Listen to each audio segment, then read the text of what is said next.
मु जितेंद्र कुमार साहू इंग्राजी विभाग अध्यापक एवं आईक्यूएससी कोऑर्डिनेटर भाव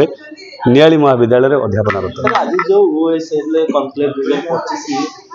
आयोजित करागला कौन आर आभिमुख्य रही आगामी दिन में विभिन्न प्रकार समाज मंगल कार्यक्रम सब रही आमर तीनोटी डिग्निटी आउ इक्वालिटी एवं जस्टिस आमर आज जो आभिमुख्य थिला इक्वालिटी जस्टिस आउ डिग्निटी आमर एसएसबी अध्यापक माने जदिवा से माने गोटे प्रॉपर सिलेक्शन प्रोसेस रे आसुचंती आउ आमर ओडिशा सर्विस मैनुअल रे रूल नंबर 9 अनुसार तांको equal payment with government counter part मिलिबार दाबी रही आवश्यक आमर प्रोविजन रही किंतु हमको से मिलुनी। गवर्नमेंट कॉलेज रे जो अध्यापक माने 6000 ग्रेड पर पाउचंदी आउ तांको असिस्टेंट प्रोफेसर हिसाब रे डेजिग्नेशन मिलुची बेराज आमको 46 ग्रेड में मिलुची आउ हमको लेक्चर बोली मान्यता दिया जाय सर केते वर्ष समस्या रही समस्या कथा ए अप टू 1992 मसिया पर्यंत आमर दुई जनकर समान माने पेमेंट भी समान थिला एवं आमर पोजीशन भी सेम थिला किंतु 2016 मसिया रे जेतेबेले एसएसबी रो चयन हैला सेतेबेले 2014 मसिया रे ओपीएससीएस गवर्नमेंट कॉलेज मानको पई रिक्रूटमेंट करितला किंतु 2016 मसिया रे आमर जेतेबेले रिक्रूटमेंट हैला ए अनोमलीटा सेही दिन ठारू चली आसी होची 25 वर्ष स्थायी सरकार थिला आमर किंतु ए आपण मानकर गणमाध्यम रे मु आगामी जो ओसला निर्वाचन रे सभापति पद पई मु मोर प्रार्थित्व घोषणा करूची आशा करूची मोर 21 वर्षर जो श्रृंखला एवं दलगत कार्य एवं उत्सर्गीकृत मनोभाव आमर एसोसिएशन को एक नुआ संभावना प्रदान करिवो।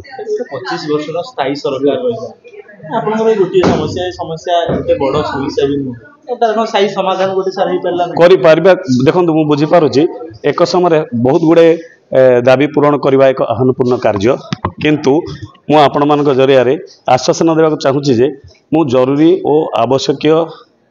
विषय गुड़ी को प्राथमिकता देवी एवं उपयुक्त चैनल माध्यम रे यार समाधान पाई मोर जो टीम आसीबे सिलेक्शन हेगी इलेक्शन पर से सहित मिलित भाव अक्लांत परिश्रम करी आउ मु सभापति भाव एभली एक मंच सृष्टि करने चाहूँगी जोठारे समस्त स्वर शुणा एवं तांको प्रोत्साहित करा एवं निजे से माने यार एक अंश विशेष बोली निज गर्व अनुभव करेंगे एवं मिलित भाव आमर समस्यार समाधान करने समस्त आगू आसवे आम समस्त समर्थन कामना करुचे समस्त सहयोग कामना करुचे। आमर 29 तारीख यही मासर 29 तारीख पर्यंत आमर नॉमिनेशन फाइल रो लास्ट डेट अच्छी 19 तारीख पर्यंत आमर भोटर जो पंजीकरण अच्छी तापर जो इलेक्शन कमिटी तार कमिशन इलेक्शन कमिशन तार गाइडलाइन सब एजेंडा टोटाली आम ग्रुप रे छाड़ी जे तो जुलाई 15 सुधा आमर सब इलेक्शन हो आ नुआ टीम गठन हो नुआ सरकार ओडिसा रे आछिंदे वर्ष तृतीय वर्ष पालन मध्य कराइबो आपन समस्या रही आपण भाबुचंदी नुआ सरकार निश्चित भाव रे हे परिबो आमर गोटे ऑर्गेनाइज्ड वे रे